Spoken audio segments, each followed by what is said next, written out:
Mom and Dad were furious. They said they'd forgive me if I apologized. But why should I be the one to make amends? I can't see myself getting along with people who would say something like that. I've decided I'm never going to see them again. Don't be ridiculous, I said. If that's your attitude, I'm divorcing you. Leave. Actually, I was about to leave anyway, he replied. My name is Jade and I'm a 30-year-old office worker. Recently, my boyfriend Harry proposed to me. We met at a meetup for online gamers, and he's 7 years older than me. He's kind, accepting, and understands how important my work is to me.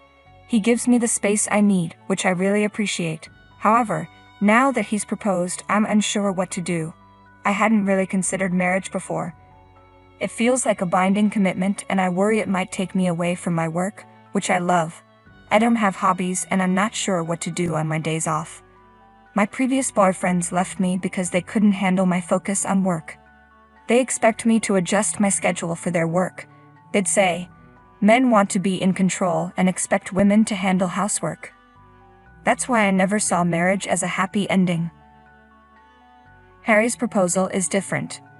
I asked him if he really understands that I'm not quitting my job. Of course not, he said. We can share housework, and if we don't have much time together because of work, that's fine with me. I've lived alone for a long time and I'm used to it. I also have hobbies and know how to spend time on my own. Why do you want to marry me then? I asked. It's just that, despite everything you've said, I don't want you to be with anyone else. Even if we only see each other on weekends or live apart, I want us to be officially married. I want us to make a lifelong vow to love each other. It's a selfish request, but if you're not comfortable with marriage, we can consider common law marriage instead.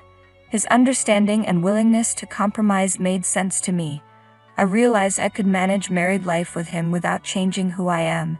So I decided to marry Harry. When I told my family and friends, they were all shocked, especially since I had previously said I had no intention of getting married. My mother was in tears, overwhelmed with happiness. It made me realize how much it meant to her. Despite always telling me to live my life as I wished, I knew she had always hoped to see me married. I'm overjoyed to see the smile on my mom's face. I'm glad I decided to get married. We've had our wedding and started our new life together as husband and wife. We've moved into our new house, unpacked, and sorted through all the complicated paperwork. Harry suggested we spend a night at his parents' house since they're hosting a family gathering this Saturday. I need to make sure I don't come off as rude, I said. Don't worry about it, Harry reassured me. My parents are quite elderly, and they'll probably see you more as a granddaughter than a daughter-in-law, so you don't need to be overly concerned. His words eased my anxiety a bit. I did want to make a good impression, so I agreed to join him at the gathering. I decided to call my mom to see if there was anything specific I should be aware of when visiting his family. Given that all the relatives would be there, I wanted to be prepared. Since my dad passed away when I was young, my mom has been my sole support. I love and respect her deeply, and I always turn to her for advice. Should I bring something with me? I asked. Yes, she replied. It's a good idea to offer to help with the preparations, but don't overdo it. If they need assistance, be ready to do what they ask. Also, don't forget to bring some gifts. Got it. Thanks, Mom, I said, feeling much more at ease after our conversation. I'm confident that everything will go smoothly. On the day we head to Harry's parents' house, I'm ready to make a positive impression and embrace this new chapter in our lives. I felt completely prepared as Harry drove us to his parents' house. After about 40 minutes, we arrived. It had been since the wedding that I had seen my in-laws and the extended family. Harry had assured me they were all looking forward to meeting me, which eased my nerves and made me excited. Upon arrival, I could hear the lively chatter of the relatives inside, and it seemed they might already be dining. Harry led me into the living room where we were warmly greeted. "Oh, you're here. Come in. Come in," his parents said, inviting us to join them. "Sit down. Let's toast once more." Harry's parents appeared a bit tipsy but cheerful. We settled in and enjoyed our drinks. I took out the gift I had brought for them. "Oh, thank you so much," they said. "Is there anything we can help with?"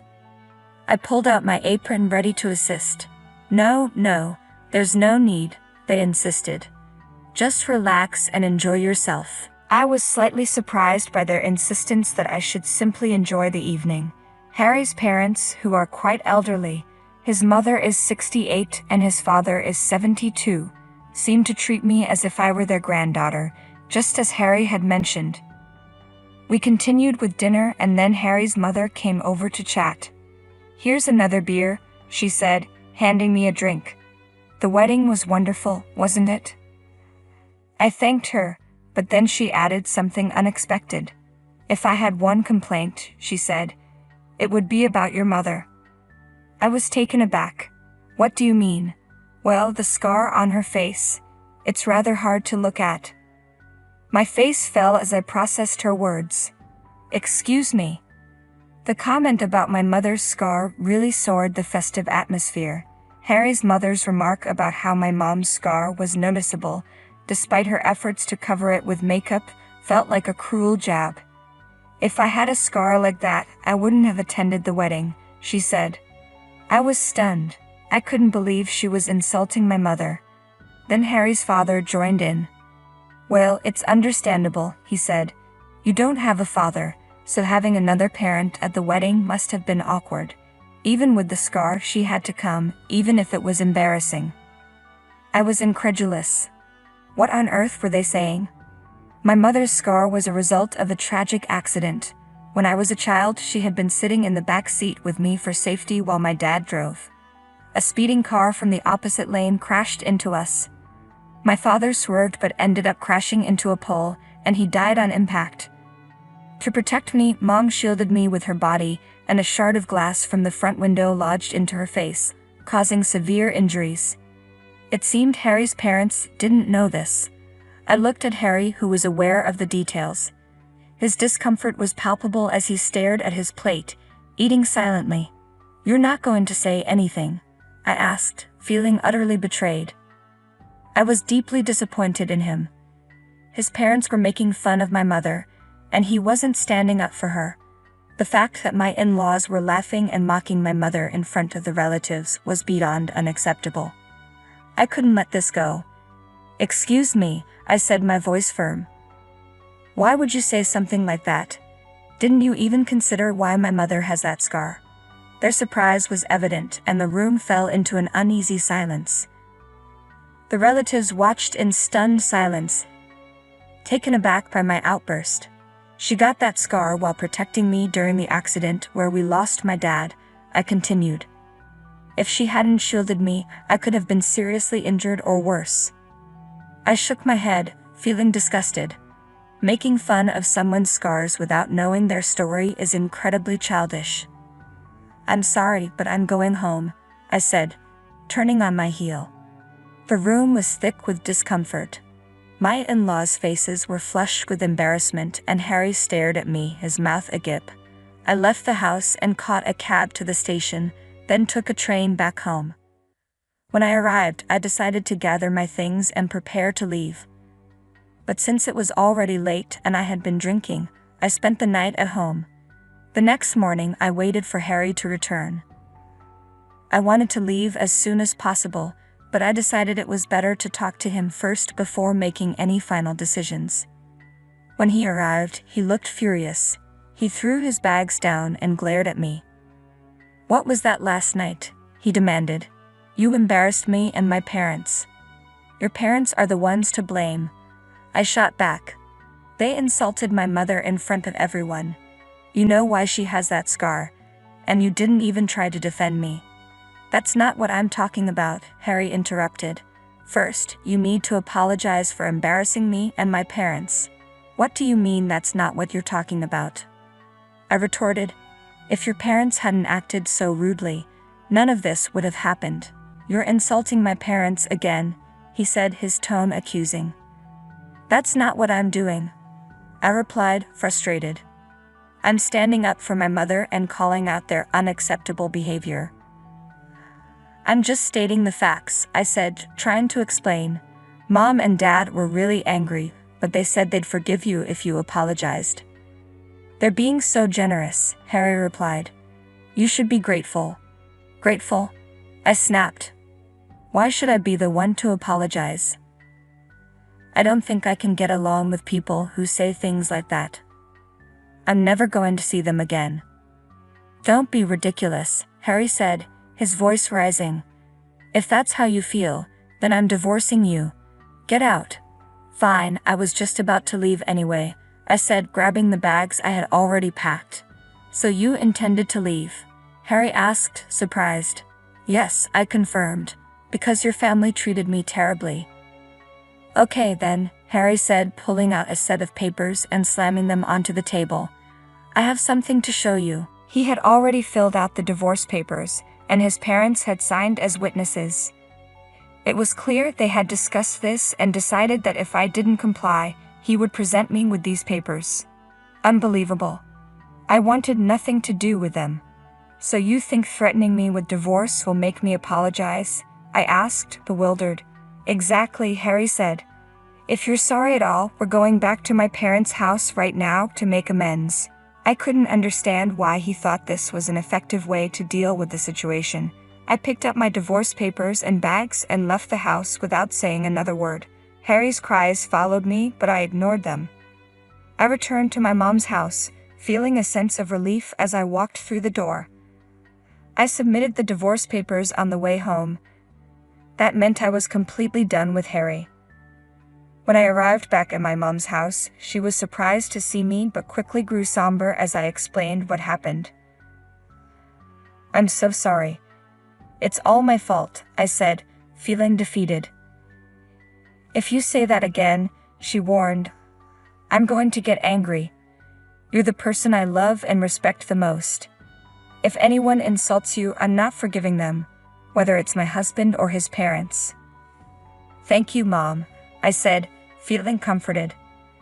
A few days later, Harry reached out to me multiple times, but I ignored him. It wasn't long before he showed up at my doorstep. I didn't want to let him in, so we talked at the entrance.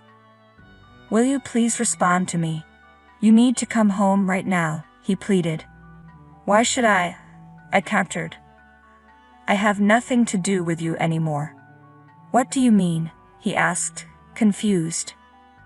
I submitted the divorce papers, I said firmly. What? Harry's eyes widened. We're no longer husband and wife, I explained. Don't be ridiculous. Why would you do that? He demanded. You were the one who prepared the papers. It was just up to me to submit them, I replied. I was only trying to threaten you, he stammered. What does it matter? Why would you fill out the divorce papers just to threaten me? Asked incredulously. I can't believe this, he said, his voice rising. I'm going to register the marriage again.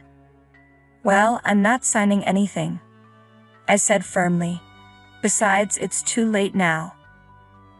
I've already submitted the documents to prevent you from doing that, I said firmly.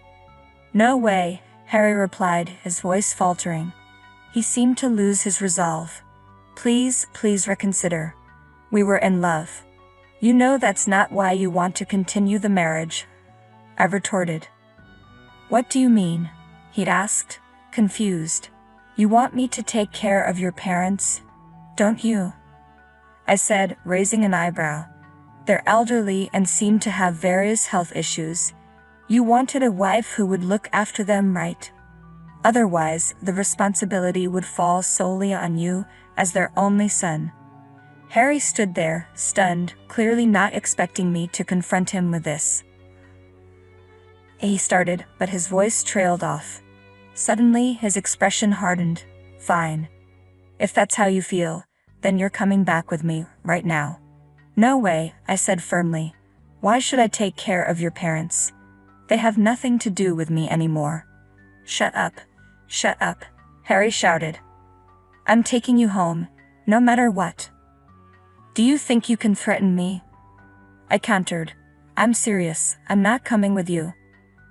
As Harry continued to argue, a man appeared behind him. I looked at the newcomer, startled. The man addressed Harry, his tone authoritative.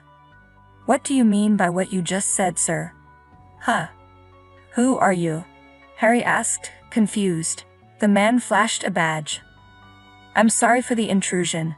I'm a police officer, patrolling this area undercover. I can call for help right now if that would make things easier, the officer said. No, thank you, Harry stammered. Are you stalking this woman? The officer asked. No, I'm her husband, Harry replied. Her husband? But it sounds like there's trouble here, the officer said, glancing at me. He's my ex-husband, I interjected. We're divorced and he's been stalking me. What? What are you saying? Harry protested. The officer turned to him. Can you please explain what's going on? I'd like you to come to the station with me. No way, Harry said, panicking. I just wanted to talk. I'll come another time. With that, Harry fled in a panic. Mitch, are you okay? I asked, still shaken. You surprised me, Jade, Mitch said. I didn't expect you to turn up like this. Mitch, a police officer, was an old friend from childhood. He had recently been assigned to the station nearby. I'm glad you were patrolling, I said. Thanks, Mitch replied. I actually received a call from your mom. Huh? I looked inside the house to see my mom smiling at me. She lives alone, so I was worried, Mitch explained. I decided to check in on her from time to time. I didn't know, I said, touched. We planned to surprise you when you came back, Mitch said with a smile. We moved to the living room and talked about everything that had happened. I filled Mitch in on the situation with Harry. Mitch advised me to file a restraining order, which I did immediately. This allowed me to completely sever ties with Harry and his family. By the way, a mutual friend mentioned that Harry's parents are now struggling with severe back and leg pain, and Harry is juggling caring for them with his job.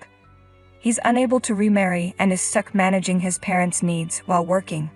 Serves him right, I thought. As for me, I'm thriving in my work and there's been a wonderful development. I've married my childhood friend, Mitch. We're now happily living together with my mother. The in-laws were unbelievable. It wasn't just that they were old and out of touch. It was their complete lack of empathy. I can't believe Harry didn't even stand up for me, I said. I'm glad Jade found someone who truly understands her. Mitch added. Congratulations to her.